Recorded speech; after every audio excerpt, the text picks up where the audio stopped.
दोस्तों welcome back to the channel again tutor 360 में आप सभी का स्वागत करता हूं। आज की वीडियो थोड़ी सी लंबी हो सकती है बट बेहद इंपॉर्टेंट है, बेहद छुपा हुआ कॉन्सेप्ट हम पढ़ने वाले हैं केमिस्ट्री का, दैट इज शील्डिंग इफेक्ट और पेनिट्रेशन इफेक्ट। या फिर मैं बोल दूं कि पेनिट्रेशन इफेक्ट ही कोज है शील्डिंग इफेक्ट का। दोनों को एक साथ पढ़ना पड़ेगा तब जाके चीजें क्लियर होंगी, क्योंकि एक्सेप्शंस जो हम पढ़ते हैं एक्चुअल में एक्सेप्शंस नहीं होते है ना, उनका कोई ना कोई लॉजिक होता है। तो ऐसे कुछ एक्सेप्शंस का वो एक्सेप्शन क्या है हम अभी पढ़ रहे होंगे, किस चीज में है अभी हम पढ़ रहे होंगे। तो मतलब पेनिट्रेशन और शील्डिंग इफेक्ट एक चीज पढ़ेंगे जिसके हम कोज को पढ़ने वाले हैं, जिसके एक्सेप्शंस को पढ़ने वाले हैं। इन बिटवीन भी बहुत सुंदर सुंदर जानकारी हम लेने वाली है, मतलब एक काइंड की रिवीजन ही बोल सकते हो आप इसको, क्वांटम केमिस्ट्री की ऐसा भी बोला जा सकता है। तो पेनिट्रेशन और शील्डिंग इफेक्ट पढ़ने वाले हैं, कहां यूज होता है अभी देखते हैं। बट पहले सीखिए कि एक बार ये होता क्या है। पेनिट्रेशन वर्ड से ही गेस करने की कोशिश करना, पेनिट्रेट करना, किसी चीज के अंदर पेनिट्रेट करना, घुस जाना, उसे बोलते हैं पेनिट्रेशन, है ना। एक्सरेज जो है पेनिट्रेट करती है तब जाके वो हड्डी का एक्सरे आता है और हम बता पाते हैं यहाँ पर फ्रैक्चर है। तो अब पेनिट्रेशन की अगर बात करें, सबसे पहले तो चीजें क्लियर करते हैं। हमारे पास अगर ये होता है न्यूक्लियस, इस न्यूक्लियस के पास होती है शेल्स। हम ऐसे शेल को पढ़ते हैं, पहले 10th क्लास में होती थी शेल्स 1 2 3 4, फिर +1 क्लास में चले गए, हमने वहां पर पढ़ी सब शेल्स। +1 +2 में हम जाने की सब शेल्स होती हैं, है ना। 1 के पास में एक ही सब शेल होगी 1s, 2 के पास में 2 होंगी 2s और 2p, 3 के पास में 3 होंगी 3s और 3p और 3d, 4 के पास में 4s 4p 4d and 4f। चलिए अभी इस 4 वाली कहानी को 3 वाली कहानी को भी इनफैक्ट रहने देते हैं, छोटी छोटी इन कहानियों से समझते हैं ये क्या होता है। फिर हमने ये भी जाना कि सब शेल्स के अंदर होती है ऑर्बिटल्स। अब 1s के अंदर तो एक ही ऑर्बिटल होगी, आप जानते हो s के अंदर एक ऑर्बिटल, p के अंदर 3 ऑर्बिटल एंड d के अंदर 5 ऑर्बिटल, f के अंदर 7 ऑर्बिटल। और इन ऑर्बिटल्स के अंदर भरे जाते हैं इलेक्ट्रॉन। इलेक्ट्रॉन में फिल इन ऑर्बिटल्स।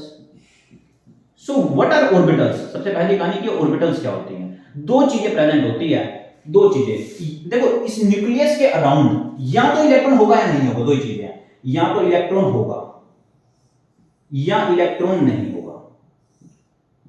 सबसे इंपॉर्टेंट बात दोस्तों ये है इस सारी केमिस्ट्री की, केमिस्ट्री इज द लैंग्वेज, मतलब क्या है, सारी चीजें इमेजिनेशन है, इमेजिनेशन से पढ़ने वाले हैं। इमेजिनेशन कैसी? अब देखो सबसे छोटा मैटर का सबसे छोटा साइज क्या, एटम, उसी को ढंग से नहीं पढ़ा जा सकता, है ना। तब ये एलिमेंट की स्टडी करते हैं, वो एटॉमिक नंबर एटॉमिक मास पे चलते हैं और वो सारी चीजें पढ़ते हैं, मास नंबर पढ़ते हैं, देन कंपाउंड का मास निकालते हैं, फार्मूला यूनिट मास निकालते हैं, एम्पिरिकल फार्मूला यूनिट मास निकालते हैं। तो अब एटम के अंदर शेल, शेल के अंदर सब शेल के अंदर ऑर्बिटल, ऑर्बिटल के अंदर इलेक्ट्रॉन। इतनी डीप कहानी को जानना इतना आसान नहीं है। हाँ, क्वांटम थ्योरी के जरिए हमने सारे के सारे प्रूफ ये लेके आए हैं, ये सारा प्रूफ हमें क्वांटम थ्योरी से मिला था। वहां पर हमने साई के बारे में पढ़ा था, इस साई फंक्शन के बारे में पढ़ा था, है ना। साई स्क्वायर क्या था? Probability of finding an electron, probability of finding an electron, इसके बारे में पढ़ा था, फाइंडिंग एन इलेक्ट्रॉन। तो हम सिर्फ इतनी चीजें जानते हैं कि या तो इसके पास में ये कोई रीजन है, दिस इज अ रीजन जहां पे इलेक्ट्रॉन होगा, ये कोई रीजन है जहां पे इलेक्ट्रॉन नहीं होगा। तो जहां पर इलेक्ट्रॉन होने की प्रोबेबिलिटी होती है, प्रोबेबिलिटी मतलब साई स्क्वायर प्रेजेंट होता है, it is not equal to 0, that means वहां पर इलेक्ट्रॉन प्रेजेंट होगा और उसको बोलता हूं मैं ऑर्बिटल। उसी को क्या बोला जाता है बेटा? ऑर्बिटल। और जहां पर ये जो रीजन है इसके अंदर साई स्क्वायर 0 होगा या फिर साई 0 होगा, जहां पर इलेक्ट्रॉन के पाने की संभावना 0 होगी, प्रोबेबिलिटी 0 होगी, उसको बोलते हैं नोड, है ना। उस प्लेन को बोला जाता है नोडल प्लेन। मतलब इस सारा का सारा काम उस रीजन का है, उस पॉइंट का है, उस जगह का है जहां पर या तो इलेक्ट्रॉन पाया जाएगा या इलेक्ट्रॉन नहीं पाया जाएगा, है ना। भाई ऐसा नहीं है यार कि एस सबशेल की शेप ये है, पी सबशेल की शेप ये है ना, डी की ये है, कुछ ऐसी है। तो ऐसा नहीं होता है, कोई शेल्स की शेप नहीं दी गई थी। ये सारा का सारा क्या है कि भैया इलेक्ट्रॉन ना कुछ ऐसा घूम रहा होगा, ऐसा घूम रहा होगा, फाइनली स्फेरिकल होगा, जहां पर इलेक्ट्रॉन के हर एक पॉइंट पर इक्वल डेंसिटी मिलेगी, इक्वल मैग्नीट्यूड मिलेगा। इलेक्ट्रॉन हर जगह पे इक्वल घूम सकता है, इक्वल घूम सकता है तो स्फेरिकल घूम सकता है, स्फेरिकल घूम सकता है, दैट मींस एस शेल या फिर एस सबशेल। ये कहानी थी। पी के अंदर इधर मिलेगा, ऐसे मिलेगा, यहां पर नहीं मिलेगा, यहां पर मिलेगा, यहां पर मिलेगा, यहां पर मिलेगा। उसमें भी पॉजिटिव नेगेटिव फेज थी, कहीं क्लॉकवाइज घूम रहा था, कहीं एंटी क्लॉकवाइज घूम रहा था। तो पेनिट्रेशन की चलने से पहले एक बार हमने ये चीजें पढ़ ली बहुत अच्छे से कि भैया ऐसा होने वाला है, यहां से चीजें उठाई गई, एक बार क्वांटम थ्योरी से हमने क्या नाम है प्रूफ लेकर उनके रिजल्ट्स देखे। तो अब चलते हैं पेनिट्रेशन पे, ये जानना जरूरी था है ना कि हमारे पास सब कुछ क्या है, इलेक्ट्रॉन की डेंसिटी है, दैट्स इट, और कुछ भी नहीं है, डेंसिटी है। इलेक्ट्रॉन की डेंसिटी जो समझना जरूरी है कि अब पेनिट्रेशन या फिर शील्डिंग इफेक्ट क्या हुआ, ये न्यूक्लियस हो गया। इस न्यूक्लियस के चारों तरफ शेल्स हैं। मान लो मैं सब शेल बना दूं ये s, भाई 1s हो सकती है, 2s है, 2p, यहीं से समझने की कोशिश करता है, बल्कि 1s और 2s से समझते हैं, ये 1s है। ठीक, एक फॉर्मूला होता है, हम जानते भी हैं कि अगर मुझे नंबर ऑफ नोड निकालनी है that is n - l - 1, this is principal quantum number, this is azimuthal quantum number. मैं लिख भी देता हूं, principal quantum number, azimuthal quantum number.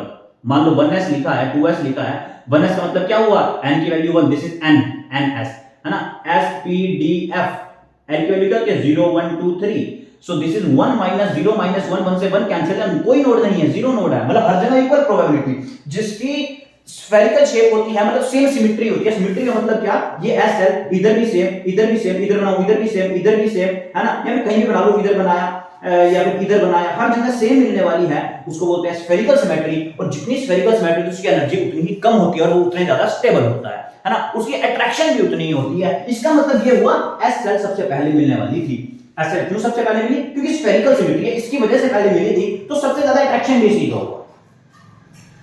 मतलब क्या कि attraction is always greater, attraction is directly proportional to the symmetry, सबसे ज्यादा सिमेट्री थी, सबसे ज्यादा इलेक्ट्रॉन पाए जा सकते थे यहां पर। ये कहानी थी 1s। उसके बाद 2s आएगी, ऑफ कोर्स सी बात है, अगर मैंने n की वैल्यू बढ़ा ली है 2, तो एक शेल और बढ़ जाएगी, एक शेल और बढ़ी तो एनर्जी थोड़ी सी ज्यादा रहेगी। 2s मैं मान लेता हूं यहां पर होगी, ये करीब 2s बन गई, ये भैया 2s थी। चलो इतनी सी बात आप समझ गए, ध्यान से समझना। अट्रैक्शन सिमेट्री जो एक्चुअल प्रूफ्स होते हैं वो इंटरेस्टिंग होते हैं, और जो नॉर्मल प्रूफ होते हैं वो अच्छे नहीं। भाई ऐसा भी हो सकता है यार मैं कि यार ये न्यूक्लियस है, ये एस सेल है 1s, ये 2s है, अगर 1s ज्यादा है इसके पास में तो ज्यादा अट्रैक्ट होगी और पेनिट्रेट कर ले इसको। मैं ये कहकर खत्म कर देता इस कहानी को, एग्जांपल दूंगा तब बोलूंगा भी कि मैं ऐसा भी बोल सकता हूं, बट वो इंटरेस्टिंग नहीं होगा, मजेदार नहीं होगा, एक्चुअल नहीं होगा। तो अभी की क्या कहानी है, 2s के अंदर कितनी होगी, 2 - 1 - 0, 2 - 1 is 1, मतलब एक नोड होने वाली है। एक ऐसा प्लेन पक्का मिलेगा जहां पर नोड होगी तो मैं एक यहां पर नोड बना रहा हूं, दिस इज द नोड। देखो एक्चुअल में क्या हुआ, न्यूक्लियस था, न्यूक्लियस इलेक्ट्रॉन को क्या करेगा, अट्रैक्ट करेगा, खींचेगा अपनी तरफ के लिए। तो 1s में जब इलेक्ट्रॉन गए, 1s में यहां पर इलेक्ट्रॉन प्रेजेंट थे, 2 इलेक्ट्रॉन प्रेजेंट थे, इन्होंने खींचा, जैसे खींचा इतना चार्ज था बीच में न्यूक्लियस था, खींच के कितना हो गया, इतना हो गया, थोड़ा छोटा हो गया, ये जो चार्ज था वो छोटा हो गया, है ना। इधर अब इलेक्ट्रॉन डेंसिटी पाई जाएगी 1s की, इलेक्ट्रॉन डेंसिटी ऑफ 1s, ध्यान से समझना, इलेक्ट्रॉन डेंसिटी ऑफ 1s। अब इलेक्ट्रॉन डेंसिटी ये 1s की थी, बचा 2s, इलेक्ट्रॉन जो सारा 2s के अंदर भी है, इलेक्ट्रॉन भैया 2s के अंदर भी है, हर दो ही चलो, इलेक्ट्रॉन 2s के अंदर भी है। अगर इलेक्ट्रॉन इस 2s के अंदर, भाई s के अंदर 2 इलेक्ट्रॉन आ सकते हैं, p के अंदर 6 आ सकते हैं, क्योंकि 3 ऑर्बिटल है, हर एक ऑर्बिटल के अंदर 2 इलेक्ट्रॉन, पॉली एक्सक्लूजन प्रिंसिपल। खैर चलो छोड़ो, सारी की सारी डिवीजन क्या ही करोगे, इतना पढ़ के कहां जाओगे। तो ये अब इसके अंदर 2 इलेक्ट्रॉन है, ये भी भाई साहब आगे आएगा, अगर आगे आएगा तो ये भी अट्रैक्ट हुआ, ये भी अट्रैक्ट हुआ, ये भी अट्रैक्ट हुआ, positive negative attract and it collapse this orbital, है ना, या फिर सब शेल। तो इसको क्या कर दिया, कोलैप्स कर दिया, थोड़ा सा छोटा हो गया। अब 2s का एक्चुअल रीजन कहां बन गया, यहां पे बन गया, ये 1s का रीजन था। अब देखो ध्यान से, अगर ऐसा होता है कि 1s का रीजन यहां था, अभी मैंने थोड़ा सा अंदर लिया है, ये थोड़ा सा और अंदर आता है, ये इतनी अंदर आ जाता है कि 1s का जो पहला रीजन था उसके भी क्लोज आ जाता है, उसकी फील्ड, दोनों की जो फील्ड होती है आपस में वो एक्सपीरियंस करने लगती है, इफेक्ट डालने लगती है एक दूसरे पे। मतलब क्या, when electron density of 2s orbital affects the electron density of 1s orbital। अब मैं 2s 1s लिया, मैं ये भी बोल सकता हूं कि हायर ऑर्बिटल की अगर एनर्जी जो है या फिर डेंसिटी जो है, इलेक्ट्रॉन डेंसिटी जो है वो एक्सपीरियंस होगी with inner lower orbital, lower energy orbital घुस जाएगी, मतलब अंदर घुस गई, मतलब क्या होगी, पेनिट्रेट होगी। This is called penetration effect. इसको क्या बोला जाता है, पेनिट्रेशन इफेक्ट। इसी को पेनिट्रेशन इफेक्ट बोला जाता है? क्या बोला जाता है इसको, पेनिट्रेशन इफेक्ट। कि एक ऑर्बिटल हायर एनर्जी की थी, दूर थी, लेकिन अब इलेक्ट्रॉन के आने की वजह से, अट्रैक्शन की वजह से, सिमेट्री की वजह से जो नीचे ऑर्बिटल पड़ी थी उसके फील्ड में मुंह मार रही है जाके, है ना, वहां का दाना चुगना चाह रही है। उस केस में मैं क्या बोलूंगा, पेनिट्रेशन इफेक्ट। क्या बोलूंगा, पेनिट्रेशन इफेक्ट। एक बार छोटा सा इसका कोर्स देखते हैं। देखना, हम आयनाइजेशन एनर्जी के बारे में जानते हैं, बेहद अच्छे तरीके से जानते हैं। किसके बारे में, आयनाइजेशन एनर्जी के बारे में। आयनाइजेशन एनर्जी मतलब the energy required to remove an electron from its outermost shell of an isolated atom। बहुत अच्छी थी, है ना, कितनी अच्छी डेफिनेशन बोली, वाह, वेरी गुड शाबाशी। तो आयनाइजेशन एनर्जी का करना क्या है भाई, ये शेल थी, सपोज करो यहां पर इलेक्ट्रॉन था, लास्ट शेल ये थी, है ना, इसके अंदर दो थे, तो इस इलेक्ट्रॉन को निकालने के लिए यहां से कितनी एनर्जी देनी पड़ेगी, that is called what, ionisation energy. Ionisation energy. मैं सेकंड पीरियड की बात करूंगा। सेकंड पीरियड के अंदर बोरोन है, कार्बन है, नाइट्रोजन, ऑक्सीजन है, फ्लोरीन है। आपको पता है लेफ्ट टू राइट जाते हुए न्यूक्लियर चार्ज जो है वो क्या होता है, इंक्रीज होता है। न्यूक्लियर चार्ज जो है वो इंक्रीज होता है, इंक्रीज न्यूक्लियर चार्ज। हम नया पेन ले आए, झटपट झटपट। Right, nuclear charge, nuclear charge क्या होता है, इंक्रीज होता है। अगर सपोज करो भाई न्यूक्लियर चार्ज इंक्रीज होता है, इसका मतलब इस न्यूक्लियस पर लास्ट इलेक्ट्रॉन तक की जो हालत है ना, अट्रैक्शन जो है वो इंक्रीज होती है, डिक्रीज नहीं होती। इसके कॉन्सिक्वेंस से एटॉमिक साइज डिक्रीज होता है। इसलिए हम लिखते हैं लेफ्ट टू राइट जाते हुए एटॉमिक साइज डिक्रीज होता है, और इतनी अट्रैक्शन बढ़ जाती है कि मुझे अगर निकालना है इलेक्ट्रॉन तो मुझे और एनर्जी देनी पड़ेगी। मतलब यहां पर नॉर्मली होना क्या चाहिए, नॉर्मली ये होना चाहिए भैया कि नॉर्मली क्या होना चाहिए, नॉर्मली कुछ ऐसा होना चाहिए, आप लिखिए आयनाइजेशन एनर्जी का अगर ट्रेंड लिखूंगा तो मुझे ऐसा लिखना चाहिए, boron, carbon, nitrogen, oxygen, fluorine. Because of the small size volume, reason क्या, because of small size volume, reason because of small size volume, because of increasing nuclear charge volume. एक ही बात है ना, क्या, ionization energy increases from left to right, left to right जाते हुए क्या होगी, वो इंक्रीज होगी। बट भैया है दिक्कत, एक्सेप्शन है जिसको हम देखने वाले हैं। हमने बोला कॉन्सिक्वेंसेस को देखेंगे। तो बोरोन से लेके कार्बन तक जाते हुए वो देखो, सॉरी बोरोन से कार्बन नहीं, है ना, इधर लिथियम आता है, इधर बेरिलियम आता है, देन बोरोन आता है। सेकंड पीरियड पूछा जाता है बेरिलियम से बोरोन तक जाते हुए। बेरिलियम का एटॉमिक नंबर कितना, 4। कितना है, 1s2 2s2, वेरी गुड, है ना। ऐसा ही ना, ये नहीं होता, ये होता है। इसका एटॉमिक नंबर 14 होता है, और इसका एटॉमिक नंबर कितना होता है, एटॉमिक नंबर कह रहा हूं, इसका एटॉमिक नंबर 7, इसका 8, है ना। तो यहां पर आती है sp मिक्सिंग, जिसकी वजह से भी कुछ इफेक्ट्स होते हैं, sp मिक्सिंग, बट वो यहां पर नहीं समझना है, इसका कॉन्सिक्वेंस नहीं है वो। बट वहां पर भी आयनाइजेशन एनर्जी में डिफरेंसेस आते हैं। होने चाहिए कि ऑक्सीजन की ज्यादा, बट होती है नाइट्रोजन की ज्यादा। छोड़ दो उस कांसेप्ट को, अलग वीडियो बनाएंगे sp मिक्सिंग के ऊपर, या फिर ऑर्बिटल मिक्सिंग बोल सकते हैं फिलहाल आप उसको। बेरिलियम 4 1s2 2s2, है ना, बोरोन की 5 होती है, मतलब 1s2 2s2 2p1, very good, है ना। अब देखिए ध्यान से समझिए, मैंने बोला था भाई मैं ऐसा बोल सकता हूं, बहुत आसानी से ऐसा बोल सकता हूं कि ये थी 1s, ये थी 1s, ये थी 2s, 1s 2s, ये थी बेरिलियम की। इधर मैं बनाता हूं बोरोन की, ये बोरोन का पॉजिटिव, ये बोरोन की 1s, ये बोरोन की 2s, ये बोरोन की 2p1। ठीक है, मुझे इलेक्ट्रॉन निकालना है, होनी चाहिए किसकी, बोरोन की ज्यादा। किसकी होनी चाहिए, बोरोन की ज्यादा होनी चाहिए, क्योंकि बोरोन के न्यूक्लियर चार्ज बढ़ चुका है। लेकिन हम ये जानते हैं s ऑर्बिटल तो ज्यादा पेनिट्रेट होती हैं, s ऑर्बिटल ज्यादा पेनिट्रेट होती हैं due to spherical symmetry. s orbital penetrate more, penetrate more due to spherical symmetry. और स्फेरिकल सिमेट्री भाई मैं ऐसा भी बोल सकता था, मैंने बोला था तुम्हें बताऊंगा, मैं ऐसा भी तो बोल दूं यार ये ज्यादा क्लोज है इसके, ये ज्यादा क्लोज है, होल्ड करके रखेगी, ये p इजीली चला जाएगा, ज्यादा एनर्जी नहीं देनी पड़ेगी। और यहां पर ज्यादा एनर्जी देनी पड़ेगी क्योंकि ये इसके पास है। बट एक्चुअल में वो रीजन नहीं है। एक्चुअल में रीजन क्या है कि भैया यार ये ज्यादा पेनिट्रेट होगी, ये ज्यादा पेनिट्रेट होगी, ये ज्यादा पेनिट्रेट होगी, ज्यादा पेनिट्रेट, ये वाली और पेनिट्रेट और पेनिट्रेट और पेनिट्रेट और पेनिट्रेट और पेनिट्रेट और पेनिट्रेट और पेनिट्रेट, कि ये इलेक्ट्रॉन जो है थोड़ा सा लूज हो जाएगा, थोड़ा दूर चला जाएगा, है ना। दूर क्या जाएगा, that is the cause of shielding effect. अभी उसके बारे में बात करूंगा, है ना। 2p1 जो है इस पे अट्रैक्शन वोल्ट जो है वो थोड़ा सा कम होगा तो कम एनर्जी के अंदर ही चुटकी मार वो इलेक्ट्रॉन निकल जाएगा। लेकिन यहां इलेक्ट्रॉन निकालने के लिए दम चाहिए, और वैसे भी ये कहीं ना कहीं 2s2 दो ही इलेक्ट्रॉन आते हैं, दो इलेक्ट्रॉन आते हैं तो फुल है, एक इलेक्ट्रॉन को निकालना थोड़ा मुश्किल है, इसलिए भी एनर्जी ज्यादा देनी पड़ती है। सो बेरिलियम की आयनाइजेशन एनर्जी ज्यादा होती है as compare to ionisation energy of boron, due to what, due to penetration, कि पेनिट्रेट करवा लिया है, अंदर घुस चुकी है ऑर्बिटल, इतनी अंदर घुस चुकी है कि भाई साहब यहां पर ना एक इस एरिया में भयंकर इलेक्ट्रॉन डेंसिटी है, भर के इलेक्ट्रॉन डेंसिटी है, जाने नहीं दे रहा किसी और चीज को, बहुत भयंकर इलेक्ट्रॉन डेंसिटी है। उस इलेक्ट्रॉन पे 2p1 पे होनी तो चाहिए कि ज्यादा, बट नहीं हो पाती है, इस वजह से वो इलेक्ट्रॉन निकल के भाग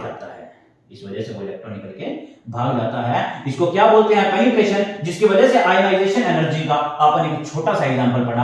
अब चलते हैं शील्डिंग के ऊपर।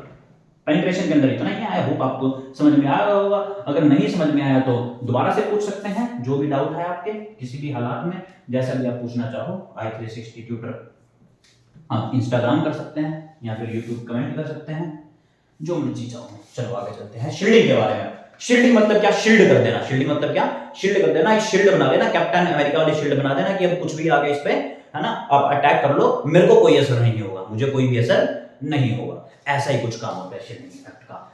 This penetration is the cause of shielding effect, is the cause of shielding effect। Shielding effect भी पहले मैं पढ़ रहा हूं मोनो इलेक्ट्रॉनिक स्पीशीज के लिए, या फिर यूनि इलेक्ट्रॉनिक बोल सकते हैं, मोनो इलेक्ट्रॉनिक स्पीशीज मतलब जिनके पास एक इलेक्ट्रॉन होता है, for example H, for example He+, for example Li+2, कुछ भी बोल सकते हैं, कोई फर्क नहीं पड़ता मेरे को। तो क्या है शील्डिंग? अब सपोज करो यार मैं p ऑर्बिटल के साथ में लेता हूं, ठीक है, किसका में लेता हूं, p ऑर्बिटल के साथ में। अच्छा ये ध्यान रखो, अगर क्वांटम नंबर सेम होता है, n अगर सेम होता है तो एनर्जी इक्वल होती है, एनर्जी इक्वल ऑफ ऑर्बिटल्स की एनर्जी क्या होती है, इक्वल होती है, जिन्हें बोलता हूं डीजेनरेट ऑर्बिटल्स।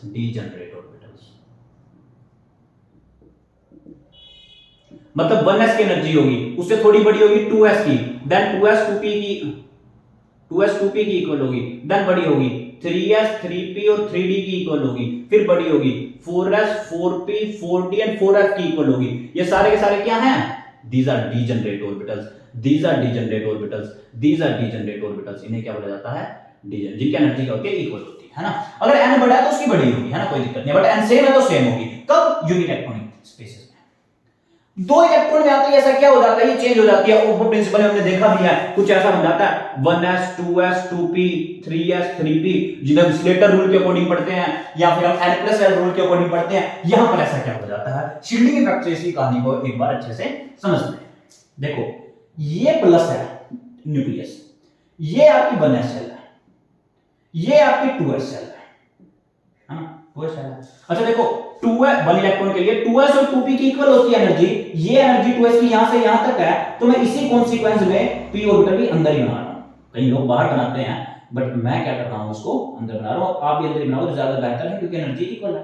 p ऑर्बिटल की डबल शेप होती है, मैंने डबल बनाया, पॉजिटिव को भी नेगेटिव को कोई फर्क नहीं पड़ता है ना। 3d है सारा का सारा, मतलब होता क्या है, what is orbital are the 3 dimensional region where the probability of finding electron is maximum, उसे बोला जाता है। अब देखो भाई 1s ने क्या काम किया, after penetration, this is before penetration,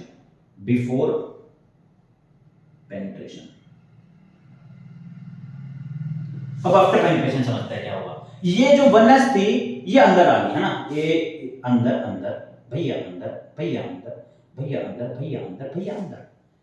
तो ये आ गई अंदर थोड़ी सी, है ना, ये सपोज करो ये आ गई यहां पर। अच्छा मैं ना इसको उससे बनाता हूं, उसको जो है डॉटेड लाइन से बनाता हूं, ठीक है। पहले वाली क्या आई, ये बड़ी, ये पहले वाली थी जो कि डिसअपीयर हो जाएगी, इसलिए डॉटेड लाइन से बनाई गई है भैया। तो तो दोस्तों, भैया, दोस्तों, फ्रेंड्स, माय डियर फ्रेंड्स, ये आ गई 1s ऑर्बिटल। 2s कहीं यहां पड़ी जगह चाली, ये 2s थी, है ना।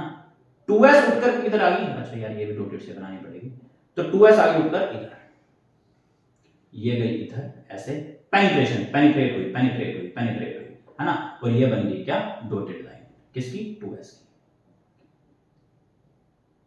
अब ये क्या दिक्कत क्या करेगा, है ना, ऐसा क्या हुआ कि एनर्जी जो है वो इंक्रीज होगी। फिलहाल एनर्जी 2s की और 2p की क्या थी, इक्वल थी। अब ध्यान दो, s ऑर्बिटल की तो मैक्सिमम होती है, s ऑर्बिटल तो खतरनाक होती है, खतरनाक सिमेट्री होती है, जिसकी वजह से उसकी एनर्जी होती है वो मिनिमम होती है और अट्रैक्शन ज्यादा होती है। इसकी अट्रैक्शन ज्यादा, इस गरीब के अंदर भी इलेक्ट्रॉन पड़े हैं, यहां इसके अंदर भी इलेक्ट्रॉन है, इसके अंदर भी इलेक्ट्रॉन है। बट p ऑर्बिटल के साथ क्या हुआ, p ऑर्बिटल अभी यहां तक थी, देखना ए, अभी ए कुछ इस तरीके से थी, यहां तक थी p ऑर्बिटल, कहां तक थी, ए यहां है, न्यूक्लियस बनेगी, ए यहां तक थी p ऑर्बिटल, ये p ऑर्बिटल थी।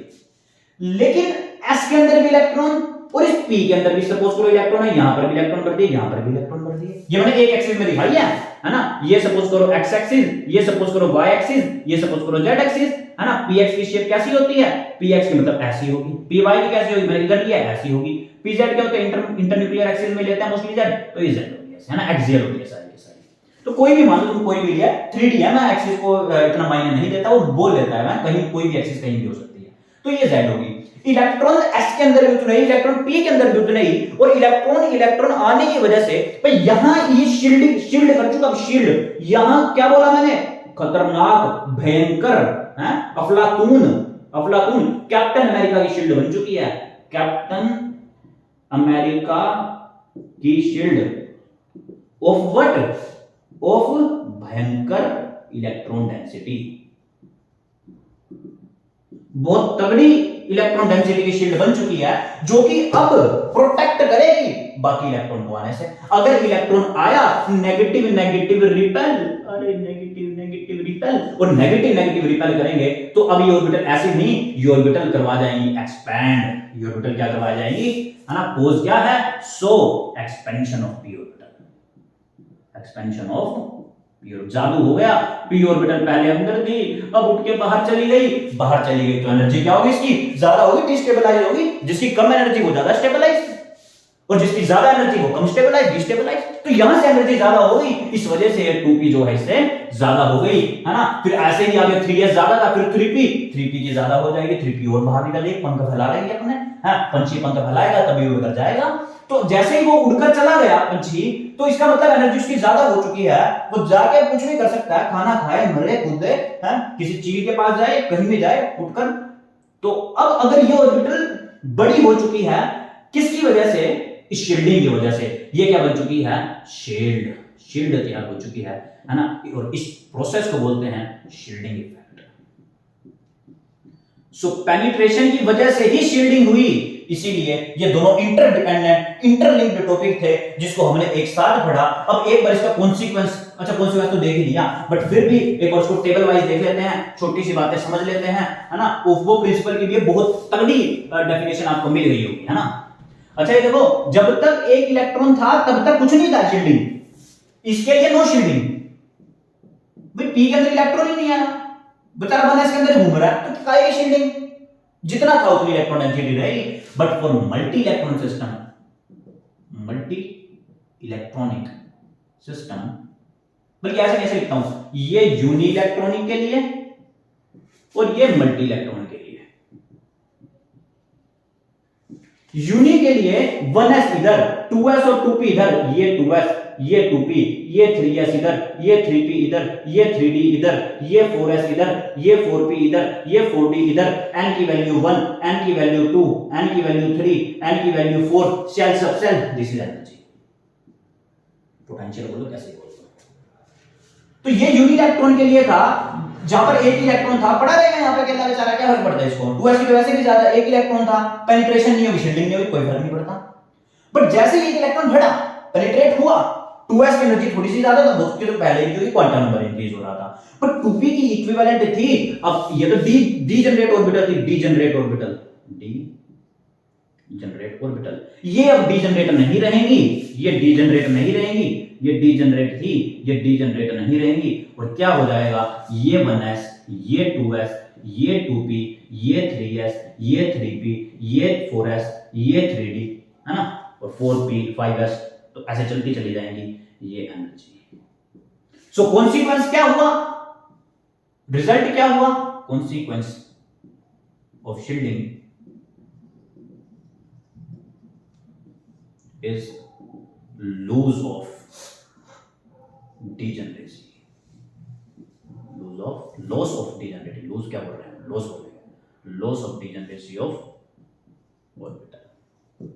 अब देखो मैंने वहां पर भी ऑर्बिटल के बाद कोई नोड नहीं बनाई, ये 1s थी, 1s के बाद क्या है, नोड है, 1s के बाद क्या है, एक ऐसा रीजन है जहां पर इलेक्ट्रॉन नहीं पाया जाता, 2s के बाद क्या है, एक नोड है भाई, तभी तो ये इन दोनों को डिफरेंशिएट कर रही है, वरना कैसे पता चलता कि ये 1s है, ये 2s है, यहां तो इलेक्ट्रॉन डेंसिटी है, यहां पे नहीं है, यहां पे है, डिफरेंशिएशन इफेक्ट, जिसे क्या बोलते हैं, डिफरेंशिएशन इफेक्ट।